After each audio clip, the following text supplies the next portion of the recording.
Tyre burst हुआ और आपकी गाड़ी जो है वो कहीं हिट हो गई।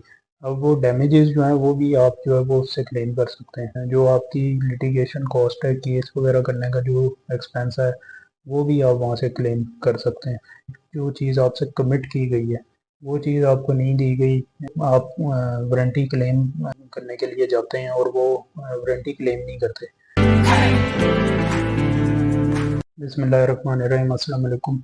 आप कहीं से भी कोई प्रोडक्ट वगैरह या कोई भी चीज़ परचेज़ करते हैं तो उसकी अगर क्वालिटी जो है वो डिफेक्टेड है, डिफेक्टिव प्रोडक्ट है, तो आप उसके खिलाफ जो है वो कंज्यूमर कोर्ट में जो है जाके आप केस फाइल कर सकते हैं। ये कंज्यूमर की प्रोटेक्शन के लिए जो है वो राइट एक दिया गया है कि जो भी आप प्रोडक्ट वगैरह सर्विस वगैरह परचेज कर रहे हैं तो आप उसके खिलाफ जो है वो कोर्ट में जाके जो है वो उस चीज़ की प्राइस वापस ले सकते हैं या आप प्रोडक्ट जो है वो एक्सचेंज करवा सकते हैं। उसमें जो है वो अगर आपका उस चीज़ की वजह से कोई डैमेजेस कोई है, कोई आपने प्रोडक्ट खरीदी उसकी वजह से जो है कोई आपका कोई और डैमेज हो गया।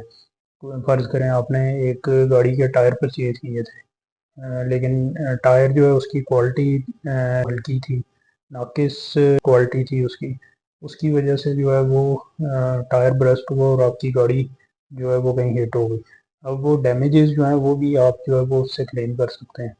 कंज्यूमर कोर्ट में आपकी लिटिगेशन कॉस्ट है, केस वगैरह करने का जो एक्सपेंस है, वो भी आप वहाँ से क्लेम कर सकते हैं। डिफेक्टेड प्रोडक्ट जो है वो क्या है, वो कोई भी हो सकती है। फ़र्ज़ करें एक जो चीज़ आपसे कमिट की गई है वो चीज़ आपको नहीं दी गई, उसकी क्वालिटी है, उसकी क्वांटिटी है, उसका डिज़ाइन है जो आपके साथ कमिट किया गया है, या यहाँ तक कि कोई वारंटी है, आप वारंटी क्लेम करने के लिए जाते हैं और वो वारंटी क्लेम नहीं करते, तो ये भी जो है वो डिफेक्टेड प्रोडक्ट की कैटेगरी में आएगी।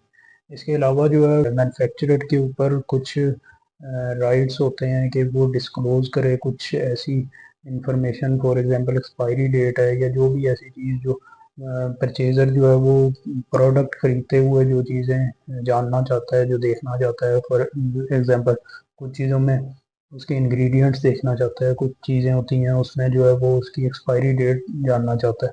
तो ये चीज़ें जो है ये मैन्युफैक्चरर की ड्यूटी है कि वो इसको डिस्क्लोज़ करे। तो अगर ये चीज़ें नहीं हैं वहाँ पे डिस्क्लोज़, और अगर कोई ऐसी चीज़ को यूज़ करने का या उस चीज़ को हैंडल करने का, कैरी करने का कोई स्पेशल तरीका है जिसके बगैर वो ख़राब हो सकती है। फॉर एग्ज़ाम्पल उस चीज़ को जो है वो एक ख़ास टेम्परेचर पे रखना है या उसको ख़ास तरीके से हैंडल करना है, नहीं तो वो डैमेज हो जाएगी।